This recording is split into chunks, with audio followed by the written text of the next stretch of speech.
বলছেন না তারা কি প্রতিশ্রুতি দিয়েছে? আমরা ফেসবুক শুনলাম, টিকটক শুনলাম, কিন্তু ইউটিউবের ব্যাপারে যদি একটু বলতেন। আমি ইউটিউবেই প্রথমে বলেছিলাম তারা কি প্রতিশ্রুতি দিয়েছে, মানে তারা তারা তারা তাদের এই কন্টেন্ট, তারা যেই পার্সেন্টেজ কন্টেন্ট তারা টেক ডাউন করেছে সেইটার ব্যাখ্যা দিয়েছে যে এগুলো তাদের কমিউনিটি স্ট্যান্ডার্ডের সাথে কমপ্লাই করে না, সেহেতু তারা এটা করেছে।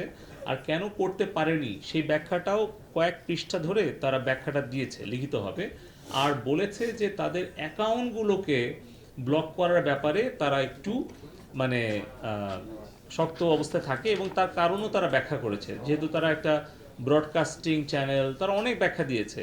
মানে আপনাদের নিজস্ব ইউটিউব চ্যানেল আছে যারা মেইন স্ট্রিম মিডিয়া, সো বিভিন্ন কন্টেন্ট আছে। ওরা বেশি করে বলছে যে তারা বেশিরভাগ সময়ে তারা চায় যে কোনটা কোন বয়সের জন্য অ্যাপ্রোপ্রিয়েট আর কোনটা কী ধরনের কন্টেন্ট, এই ধরনের যদি কেউ ব্যানার বা কোনো ডিসক্লেমার দিয়ে দেয় তখন তাদের পক্ষে আসলে তাদের রুলস অনুযায়ী ব্যবস্থা নেওয়া কঠিন হয়।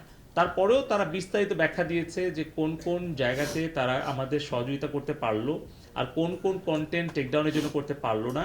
সেই বিষয়ে ভবিষ্যতে তারা আরও ক্লোজলি কাজ করবে এবং তারা আগামী দিনে সরাসরি আরেকটা বৈঠকের সময় চেয়েছে। এখন জন্ম সনদ দিয়ে খোলো বিকাশ স্টুডেন্ট অ্যাকাউন্ট। নিজের বিকাশ নিজে কর।